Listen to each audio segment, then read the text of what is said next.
사람마다 나름대로 바라는 소원들이 다 있을 겁니다. 우리가 어떤 사람의 소원을 안다라는 것은 그 사람이 어떤 사람인지를 아는 것이다 라고 말을 해도 틀린 것은 아닐 것입니다. 왜냐하면 사람들의 소원 속에는 그 사람의 가치관, 또 그 사람의 인격과 그 사람의 간절한 바람이 녹여져 있기 때문입니다. 성경에 나타나는 솔로몬의 경우를 한번 생각해 보십시오. 어느 날 솔로몬은 하나님으로부터 내가 너에게 무엇을 해주기를 원하느냐라는 질문을 받게 되죠. 그때 솔로몬이 하나님 앞에 구했던 것이 무엇이었습니까? 평소에 그가 가지고 있었던 간절한 소원이었던 하나님께서 내게 맡겨주신 나의 백성들을 재판할 수 있는, 즉 제대로 치리하고 다스릴 수 있는 지혜를 달라라고 간구하지 않았습니까? 당시 솔로몬에게는 아버지 다윗을 이어서 백성들의 마음을 얻고 지혜로서 백성들을 잘 다스리고 싶었던 간절한 바람들이 녹아 있었습니다. 그런 바람을 가지고 백성들을 잘 다스리고 재판할 수 있는 지혜를 달라, 그런 바람을 하나님 앞에 간구했죠. 또 마가복음 10장에 보시면 디모데의 아들, 앞을 보지 못하는 디메오의 아들이 나타납니다. 그가 어느 날 자기 앞으로 예수님이 지나가신다라는 이야기를 듣고 힘차게 예수님을 부르지 않습니까? 사람들의 만류에도 불구하고 그는 자기 속에 있는 간절한 소원을 이루기 위해서 반드시 예수님을 만나야 된다라는 간절함으로 목청껏 예수님을 불렀습니다. 이에 예수님께서 그 사람에게 다가가셔서 내가 너에게 무엇을 해주기를 원하느냐라는 질문을 하셨죠. 즉, 네 소원이 무엇이냐라고 물으신 겁니다. 그때 그 맹인은 주저하지 않고 제가 보기를 원합니다 라고 말하죠. 그러자 예수님은 네 소원대로 이루어질 것이다 라고 말씀을 하셨습니다. 그 맹인을 고쳐주셨던 것이죠. 그러니까 예수님을 만남을 통해서 이 사람의 소원이 단번에 이루어지게 되었던 겁니다. 근데 여러분, 만약에 지금 현재 이 시간에 주님께서 우리 가운데 찾아오셔서 나에게 이와 같은 질문을 던지신다면, 즉 내가 너에게 무엇을 해주기를 원하느냐, 네가 원하는 소원 한 가지를 반드시 들어줄 것이니 내가 너에게 무엇을 해주기를 원하느냐라고 물으신다면 여러분들 무엇이라고 답할 것 같습니까? 많은 사람들이 돈이 많아가지고 돈 걱정 안 했으면 좋겠다, 로또 한번 당첨됐으면 좋겠다, 그런 이야기 안 하겠습니까?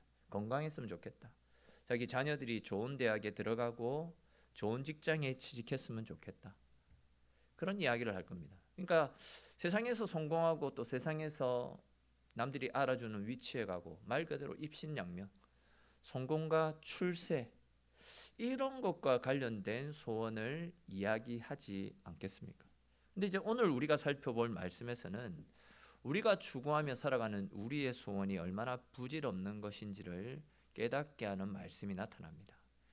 제가 자주 드렸던 말씀 중에 죽어보면 왜 예수의 이름이 소중한 것인지 알게 된다라는 말씀을 드렸는데, 오늘 본문에도 보시면 죽고 나서 뒤늦은 후회를 하며 그동안 자기가 꿈꾸며 살아왔던 소원들이 전부 부질없는 것이었다라는 것을 깨닫고 뒤늦게 후회를 하며 자기가 가지고 있는 소원을 버리는 한 어리석은 부자의 이야기가 나타납니다. 사실 이 본문은 너무 잘 아는 말씀입니다. 그리고 제가 위로 예배 때도 한 번씩 전해드렸던 말씀이기도 합니다. 한 부자가 있었죠. 살아생전에 날마다 잔치를 베풀고 호화롭게 살다가 죽게 되고 음부의 고통을 받게 되었습니다. 반면에 생전에 거지였던 나사로는 죽어서 아브라함의 품에 안겨 위로를 받는 이야기가 나타납니다. 먼저 22절에 기록된 말씀 우리 다시 한번 읽어봅시다. 22절 말씀 같이 읽겠습니다. 이에 그 거지가 죽어 천사에게 받들려 아브라함의 품에 들어가고 부자도 죽어 장사하매. 아멘. 이 말씀을 통해서 알 수 있듯이 사람은 누구나 죽게 되는 존재입니다. 본문을 보시면 부자도 죽었고 가난하게 살았던 나사로도 죽었습니다. 죽음은 남녀노소 빈부귀천을 막론하고 누구에게나 찾아오는 운명과도 같은 것입니다. 이와 관련해서 히브리서 9장 27절 말씀에서도 한 번 죽는 것은 사람에게 정해진 이치다라고 분명히 말씀을 하고 있지 않습니까? 이러한 사실은 어느 누구도 부정할 수 없습니다. 죽음 앞에서는 내가 가지고 있는 힘도 권력도 수많은 돈도 아무 소용없습니다. 말 그대로 죽음은 미모, 젊음, 물질과 권력, 명예 등 모든 것들을 다 남김없이 다 삼켜버리는 것이 죽음입니다. 누가 감히 이 말을 반박할 수 있겠습니까? 이것은 진리입니다. 절대 변치 않는 진리입니다. 그 누구도 죽음을 막을 수 없습니다. 근데 그럼에도 불구하고 너무나 많은 사람들이 이러한 사실을 망각한 채 살아갈 때가 너무 많이 있습니다. 근데 사람들이 결국은 내가 죽는 존재, 결국은 나도 죽음을 맞이하는 존재다라는 사실을 늘 각인하고 늘 인식하고 살아가는 것은 우리 인생에 굉장히 중요한 일이다라고 할 수 있겠죠. 즉 우리 생각 속에 항상 나는 죽음을 향해서 달려가는 존재다라는 그런 생각들이 있다라고 한다면 우리 인생은 아마 지금보다도 훨씬 가치 있고 진지하게 신실하게 살아갈 수 있게 될 것입니다. 제가 옛날에 그 청년부 사역을 할 때에 그 이제 청년들하고 어떤 공동체 프로그램을 진행한 적이 있습니다. 그때 내가 만일 한 달만 살 수 있다면이라는 주제로 그 한 달 동안 무슨 일들을 하겠느냐, 남은 한 달 동안 어떤 삶을 살고 싶으냐, 뭐 그런 것들을 생각해보고 함께 나누는 프로그램이었습니다. 그럼 이제 대부분의 경우에 이런 이야기를 합니다. 세계를 돌아다니면서 세상 구경을 하고 싶다. 먹고 싶은 거 다 먹고 또 사고 싶은 것, 입고 싶은 옷 다 사 입고 싶다. 불타는 사랑을 한번 해보고 싶다. 뭐 이런 말들을 합니다. 다양한 이야기들이 많이 나옵니다. 근데 이제 그런 다양한 이야기들 중에서 제가 기억되어지는 가장 인상 깊었던 이야기를 몇 개 이야기하면 한 달 남은 시간 동안 믿지 않는 부모님을 전도하기 위해서 더 많이 힘을 쏟겠다. 한 달 동안 부모님을 전도하기 위해서 내 삶을 내려놓겠다. 또 하나는 지금까지 제대로 신앙생활 하지 못했는데 남은 시간 동안이라도 예수님 더 잘 믿고 더 진실한 신앙생활을 하고 싶다. 이렇게 이야기했던 친구들의 말이 아직도 생생하게 기억나거든요. 여러분, 여러분들에게 만약 주어진 시간이 딱 한 달 정도 남아 있다라고 가정을 했을 때 여러분들은 그 남은 한 달 동안 어떤 삶을 살면서 내 인생을 마무리하고 싶습니까? 그 한 달 동안 무엇을 가장 많이 해보고 싶고 어떻게 그 남은 시간들을 보내고 싶겠습니까? 조금 다르게 표현해서 여러분들은 여러분들의 남아있는 한 달 동안 무엇을 준비하며 그 시간들을 보내겠습니까? 진짜 앞에 말씀드렸던 그 친구들처럼 내가 가보고 싶은 것, 내가 먹고 싶은 것, 입고 싶은 것 다 하면서 말 그대로 한 달뿐인 인생 내 하고 싶은 것들을 즐기면서 그 한 달을 보내고 싶습니까? 영영 못 보게 될 가족들과 또 아름다운 추억을 만들면서 죽음을 준비하겠습니까? 그것이 아니면 뭐 유언장을 만들고 재산을 정리하고 묘지를 준비하면서 내 죽음을 준비하겠습니까? 물론 이런 것들을 하면서 죽음을 준비할 수도 있습니다. 그러나 더 중요한 준비가 있겠죠. 그것은 예수님을 만나는 준비, 예수님 안에서 내 죽음을 준비하는 것. 즉 내 믿음이 하나님 앞에 바로 서 있는지를 점검하며 하나님 앞에서 내 마지막을 준비시키는 준비들. 그런 준비들이 진짜 죽음을 앞둔 우리들에게 있어서 가장 중요한 준비가 아닌가 생각되어집니다. 누가복음 12장 16절 이하에 보시면 우리가 잘 알고 있는 어리석은 부자의 이야기가 나타나는데 그 어리석은 부자는 굉장히 큰 부자였습니다. 근데 중요한 것은 몇 시간 후에 자신에게 찾아올 죽음에 대한 준비는 하지 못한 채 그냥 말 그대로 내일 무엇을 먹고 마실까? 그것만이 그 사람의 유일한 소망이고 희망이었습니다. 그런 희망을 가지고 그는 이제 곧 추수할 곡식들이 넘쳐나는데 지금 현재 내가 보유한 창고에는 지금 거둬들이게 될 곡식들을 다 쌓을 수가 없는데 어떻게 하면 이 많은 곡식들을 다 쌓을 수 있을까? 이런 고민을 하다가 새로운 창고를 크게 짓자. 창고를 지음을 통해서 곡식을 쌓아놓을 준비를 다 마쳤더랬습니다. 자기 재산을 쌓아놓는 일에 있어서는 철저한 준비를 했다라는 거죠. 근데 중요한 것은 그것과는 비교가 되지 않는 자신의 영혼을 준비하는 일, 즉 죽음을 준비하는 일에는 아무런 대비가 되어져 있지 않았던 겁니다. 곡식을 쌓는 창고는 그렇게 어리어리하게 지어놓고 당장 죽게 될 자기 인생에 대한 준비, 즉 하나님을 모시는 준비는 전혀 하지 않았다라는 거죠. 그런 그를 가리켜서 성경에서는 어리석은 부자다라고 이야기합니다. 즉 세상적으로 아무리 많은 것을 갖추어 놓고 있어도 하나님 앞에서 자신의 영혼을 챙기고 천국 갈 준비를 하지 않고 살아가는 인생은 세상적으로 아무리 많은 것을 많이 지고 있다 할지라도 어리석은 부자, 하나님은 눈여겨보지 않는 그런 별 볼 일 없는 인생에 지나지 않는다라는 거죠.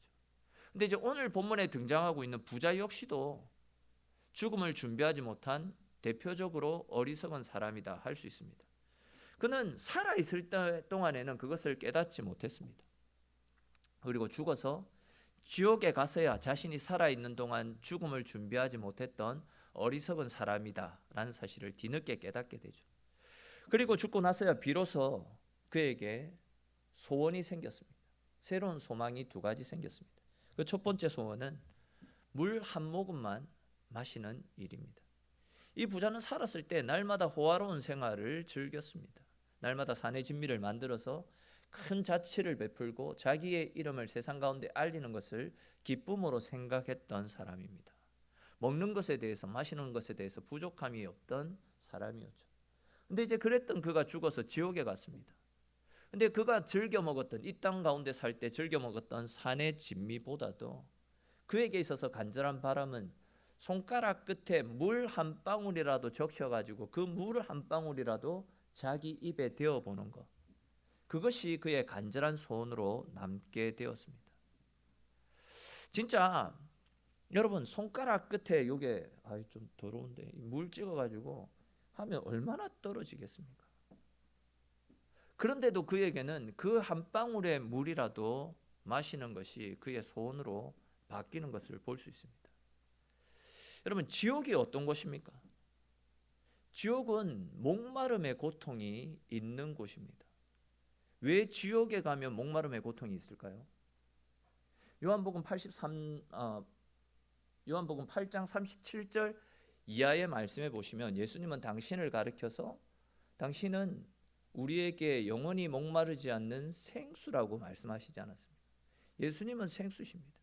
우리는 우리가 살아있을 때에 생수 되시는 예수 그리스도를 내 마음속에 영접해서 영원히 목마르지 않는 하나님의 은혜를 준비해 놔야 되는 겁니다. 주님은 우리가 살아있는 동안 계속해서 그 일들을 준비하라 라고 말씀하셨습니다. 그런데 이 부자는 그러한 하나님의 말씀을 외면한 채 끝까지 주님을 거부했기 때문에 그런 사람들에게는 지옥의 고통, 즉 생수가 되시는 예수 그리스도가 없는 영원한 목마름에 시달릴 수밖에 없는 겁니다. 제가 이런 지옥의 고통에야 비할 바가 되지 못하겠지만 지옥에서 겪는 그 목마름의 고통이 어떤 것인지 한 몇 주 전에 경험을 했었더랬는데 죄송한 이야기지만 제가 한 달 전쯤에 거의 열이 40도 가까이 계속 올라가고 그 고열을 동반한 복통과 설사, 구토 때문에 병원에 입원을 했었지 않습니까?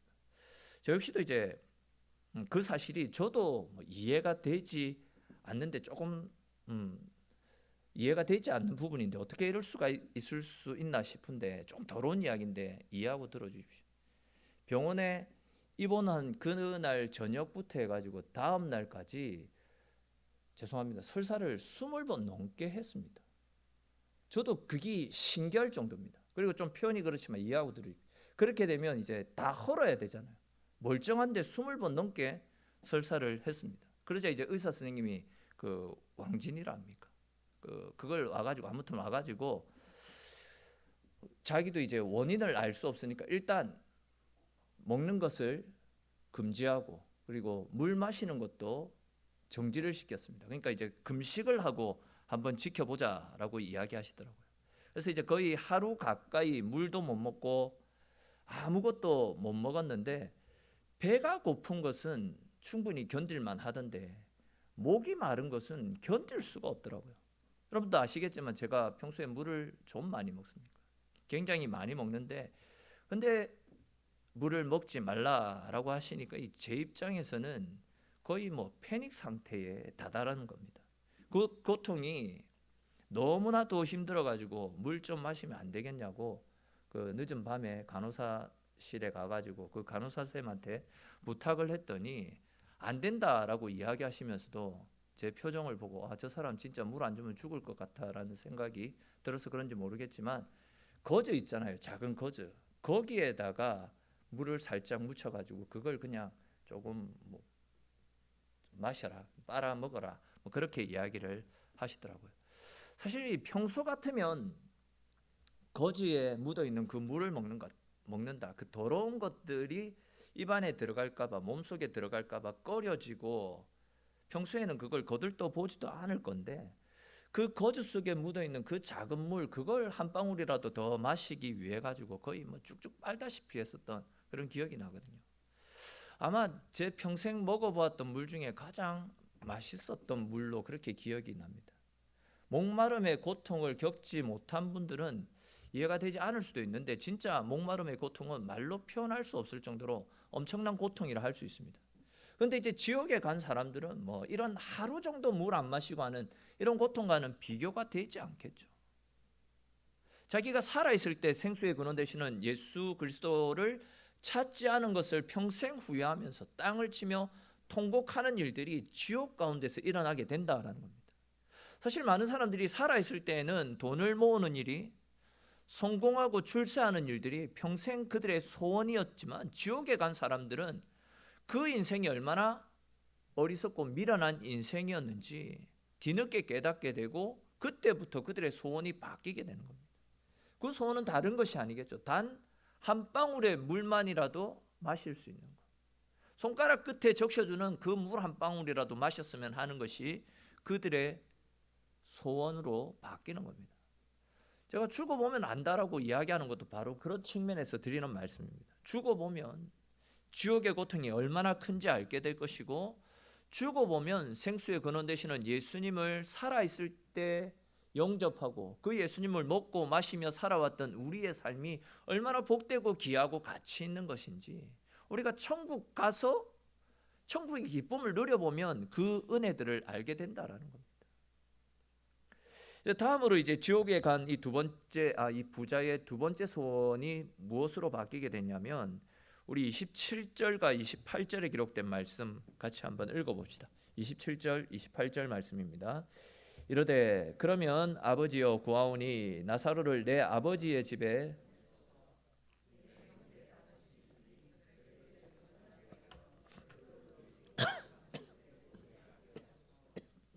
아멘. 이 말씀에도 나타나고 있듯이 지금 이 부자는 세상에서 살아가고 있는 자기가 남겨두고 온 자기 가족들을 걱정하고 있습니다. 즉, 나는 이왕 이렇게 되어서 내 인생은 어떻게 될지 못할 값에 이제 세상에 남아있는 우리 가족들만큼은 이곳에 와서는 안 된다라는 겁니다. 조금 다르게 표현하면, 내가 정말 사랑하는 사람들만큼은 제발 오지 않았으면 하는 곳이 바로 지옥이라는 곳이죠. 제가 앞에서 사역할 때 이제 중고등부 아이들을 섬길 때에 있었던 일인데, 하루는 한 친구가 심각한 표정을 하고 저한테 찾아왔습니다. 그날도 아마 제가 이 천국과 지옥과 관련된 설교를 했었던 모양입니다. 근데 이제 그 친구가 하는 말이, 저희 어머니는 예수를 믿지 않고 돌아가셨는데 그러면 지옥에 갔나요? 이런 질문입니다.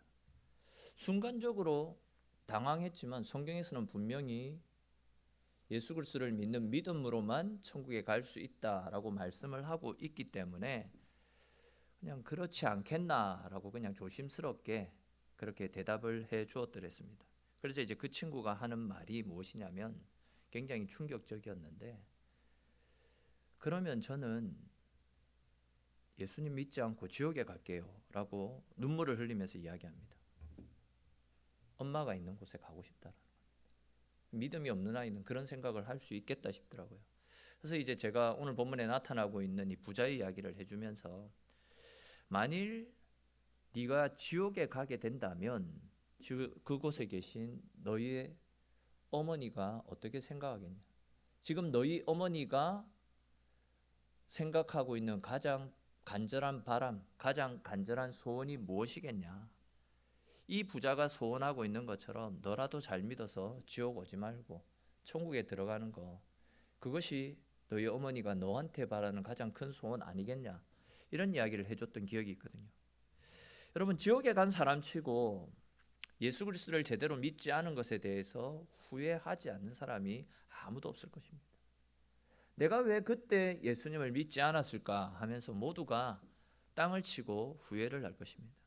오늘 본문에 나타나고 있는 이 부자 역시도 이 땅에 살아갈 동안, 이 땅에서 살아갈 동안에는 진짜 이 땅의 것들에만 매여가지고 이 땅의 것들을 얻기 위해서 몸부림치지 않았습니까? 세상 사람들에게 칭찬 듣기 위해서 날마다 잔치를 베풀어서 먹이고 마시게 했습니다. 자기의 이름이 높아졌습니다. 그런데 어떻습니까? 그 인생의 결국은 지옥입니다. 지옥 가서 후회도 뒤바뀌는 것이 아무것도 없습니다. 그렇기 때문에 이 부자는 나는 늦었지만, 나는 어쩔 수 없지만 남은 식구만이라도 이곳에 오지 않기를 바랬던 겁니다.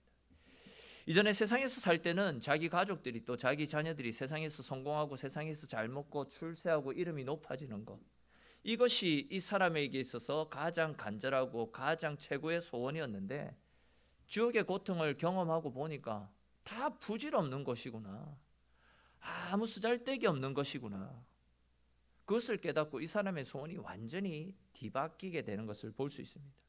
즉, 이 땅에서 우리가 잘 먹고 잘 사는 것, 성공하고 출세하는 것 아무 소용없다. 내가 그렇게 살다가 결국 지옥으로 오지 않았느냐? 이제라도 제발 너희라도 정신 차리고 예수 제대로 믿어야 된다. 진짜 다른 거 필요 없다. 제발 예수 믿어라. 이것이 너희를 향한 나의 간절한 소원이다. 이런 식으로 이 부자의 소원이 완전히 바뀌는 것을 볼 수 있습니다. 여러분, 여러분들은 여러분들의 가족을 위해서 또 여러분들의 남편과 가족들을 위해서 어떤 소원을 가지고 살아가고 있습니까? 성공과 출세? 세상적으로 좀 잘 나가고 앞서가는 것? 이런 것들이 우리 가족을 향한 나의 소원이지는 않습니까? 긴 말씀 드리지 않겠습니다. 결국 이런 인생은 오늘 본문에 나타나는 부자처럼 후회하게 됩니다.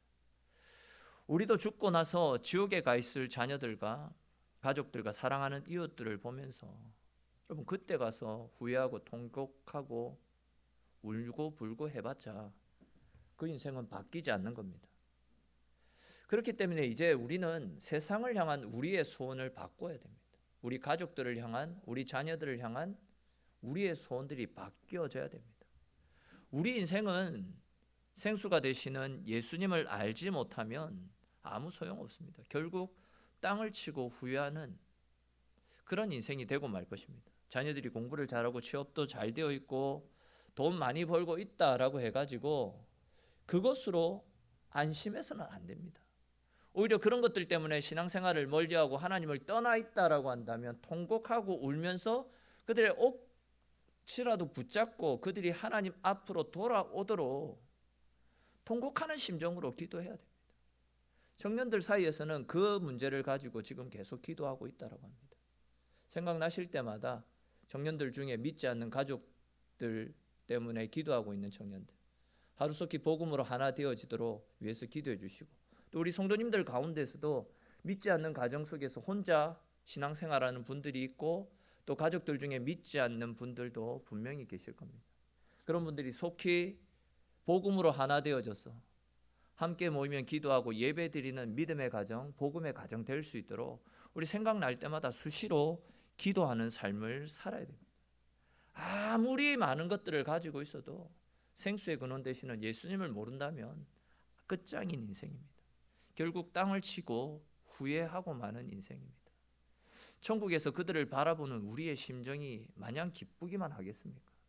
우리의 마음도 사랑하는 가족을 떠나보낸 아픔에 그리 편하지만은 않지 않겠나 생각되어집니다. 이 어리석은 부자와 같이 죽고 나서 부여하지 않도록 지금이라도 당장 우리의 생각과 우리의 소원을 바꿔 나가야 됩니다. 이제 여러분, 자기 스스로는 물론이거니와 나의 가족과 나의 자녀들이 세상을 쫓아 살아가는 것을 방관하지 마시고 그들의 손에 영원히 목마르지 않는 생명수 되시는 예수 그리스도를 전하는 일에 우리의 삶과 우리의 수고, 우리의 헌신을 기울이며 살아가야 될 것입니다. 나는 천국 가 있는데 자녀들은, 가족들은, 내가 사랑하는 이웃과 친구들은 천국이 아니라 지옥의 고통을 누리고 괴로워하고 있다라고 한다면 우리는 그들의 미래를 그냥 방관하고만 있어서는 절대 안 될 것입니다.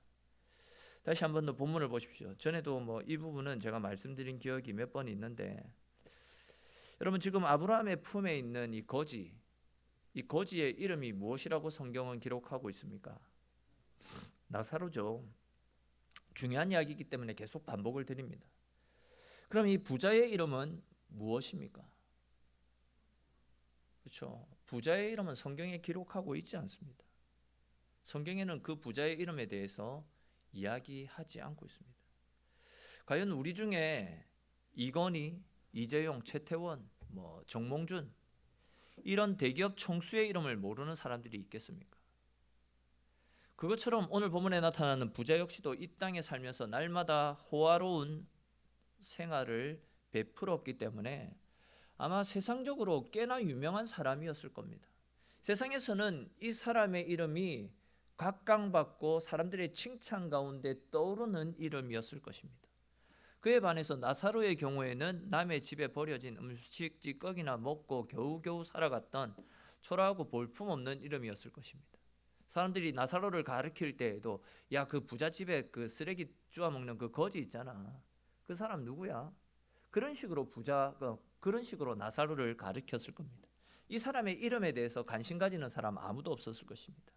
근데 성경은 우리의 평가와 전혀 다른 평가를 하고 있지 않습니까? 그 거지의 이름이 나사로임을 분명하게 밝히고 있습니다. 근데 부자에 대해서는 그 이름을 함구하고 있습니다. 그 어디에도 부자의 이름을 찾아볼 수 없습니다. 그냥 한 부자가 있었다, 그 정도로만 표현을 하고 있습니다.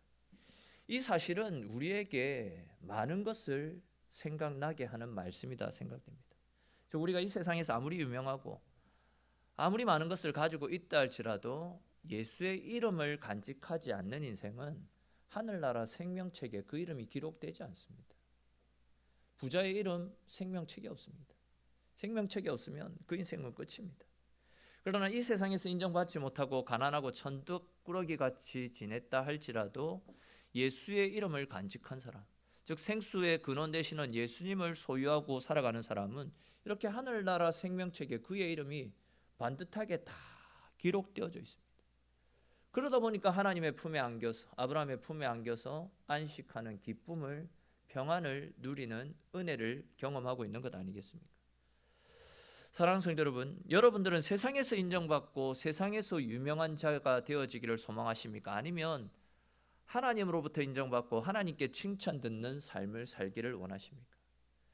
우리의 소원이, 나의 간절한 바람이 세상에서 유명해지고 세상에서 인정받는 한시적인 기쁨을 추구하는 삶이 아니라 하늘나라에서 인정받고 하나님으로부터 높임받는, 하나님이 알아주시는 귀하고 복된 인생 될 수 있기를 주님의 이름으로 축원합니다. 이것이 우리 인생에 있어서 가장 중요한 겁니다. 세상에서 잘 사는 것 때문에 그것으로 만족해서는 안 됩니다. 예수님을 더 알아가기 위해서, 예수님과 교제하기 위해서, 예수님과 함께함으로 주님 주시는 은혜를 누리기 위해서 그 일에 우리의 삶을, 우리의 수고를 쏟아부을 수 있어야 됩니다. 우리 이와 관련해서 계시록 3장 17절에 기록된 말씀 우리 한번 찾아서 읽어보도록 하겠습니다. 계시록 3장 17절 말씀입니다.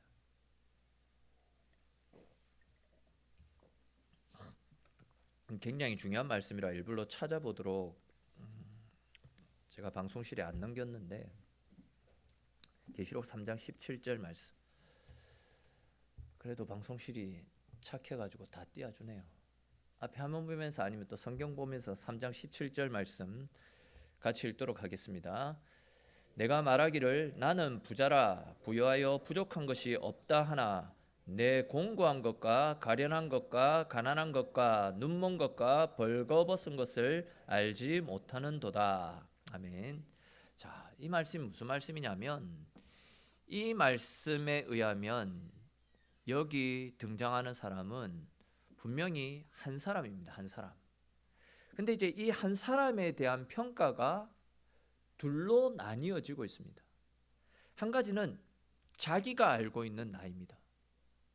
근데 또 다른 한 가지는 예수님이 알고 계시는 나라는 사람입니다.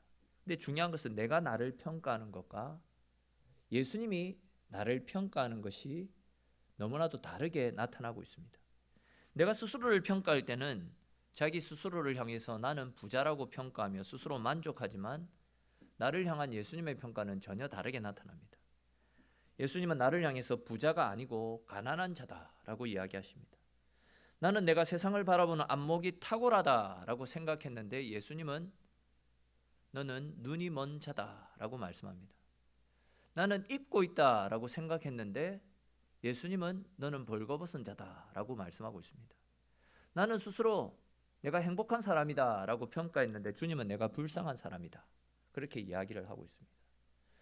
즉, 우리가 아무리 많은 것들을 가지고 세상의 지혜를 누리고 있다 할지라도, 세상적으로 또 인정을 받는다 할지라도, 예수님을 알지 못하는 인생, 그 속에 생수 되시는 예수 그리스도와 함께하는 은혜를 누리지 못하는 인생은 영적으로 가난하고 어리석은 삶을 살다가 결국은 지옥의 형벌 가운데 떨어지는 불쌍한 인생임을 성경은 분명히 말씀하고 있습니다. 사랑하는 성도 여러분, 내가 인식하고 있는, 내가 바라보는 내가 맞습니까? 아니면 주님이 바라보고 계시는 내가 맞습니까? 사람들에게 인정받는 내가 진짜 복된 인생입니까? 아니면 내 스스로가 볼 때 약한 인생이지만, 연약한 인생이지만, 그럼에도 불구하고 내가 너를 사랑한다 라고 말씀하시며 주님의 돌보심 속에, 주님 품어주시는 은혜 가운데 가는 인생이 진짜 복된 인생입니까?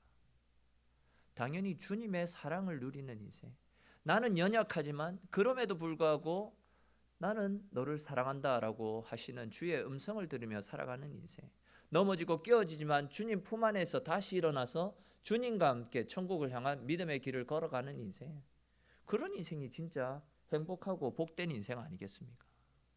여러분, 진짜 이제 우리의 소원이, 우리의 가치관이, 우리의 시선이 바뀌어야 됩니다. 세상에서 잘 먹고 또 세상에서 인정받고 세상에서 높아지는 것, 이런 것들이 우리의 소원이 아니라 하나님으로부터 인정받는 인생, 하나님 나라에서 귀하게 쓰임받는 인생, 세상에 금은 보화는 없다 할지라도 하늘나라에 금은 보화를 쌓아가는 인생, 그런 인생이 우리의 삶이 되어져야 되고, 또 그런 것들을 소망하며 살아가는 삶이 나의 삶이 되어져야 될 것입니다. 무엇보다도 세상의 모든 것을 잃는다 할지라도 생수의 근원 되시는 예수 그리스도를 소유하는 것, 이것을 우리 인생의 영원한 소원으로 삼고 주님을 가까이 하는 일에 힘쓰며 날마다 믿음 가운데 살 수 있기를 바랍니다. 뿐만 아니라 우리 주변에 아직도 주의 사랑을, 주의 은혜를 몰라서 생수의 근원 되시는 예수님을 준비하지 못해서 영원한 목마름으로 빠져드는 사람들이 많이 있지 않습니까? 우리 가족들, 지인들, 우리 사랑하는 이웃과 친구들에게 생수 되시는 예수 그리스도를 담대하게 증거하며 그리하여 지옥 가야 될 인생들을 천국으로 인도하는, 정말 하나님께서 우리를 부르신 목적대로 우리의 삶을 통해서 믿지 않는 사람들을 하나님 앞으로 인도하며 그들과 함께 천국을 향한 믿음의 여정들을 쉬지 않고 감사와 기쁨으로 달려가시는 저와 여러분들의 삶이 될 수 있기를 주님의 이름으로 축원합니다. 우리 오늘 주신 말씀들을 생각하면서 한번 같이 기도드렸으면 좋겠습니다. 사실 이 말씀 너무 잘 아는 말씀입니다. 또 많이 들어봤을 말씀입니다. 근데 진짜 우리 인생에 이것보다도 중요한 말씀 없습니다. 세상의 모든 것들을 다 누리고 다 갖고 있다 할지라도 생수 되시는 예수님을 소유하지 않는 인생은, 예수님과 함께하지 않는 인생은 말짱깡입니다. 우리 시간 같이 기도드릴 때에도 세상의 것들을 지기 위해서 몸부림치는 인생이 아니라 내 안에 계시는 예수 그리스도로 인해서 감사하고 기뻐하는 인생, 또 내게 흘러넘치는 예수의 사랑을 생수 되시는 예수님의 은혜들을 우리 주변 사람들에게도 나누고 증거하는 삶을 사는 우리의 삶이 될 수 있게 해달라고, 또 우리 각자에게 주신 말씀을 따라 하나님 앞에 같이 기도드리겠습니다.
감사합니다. 교회 앞에 광고 말씀드리겠습니다. 우리 영육간의 연약한 성도들의 빠른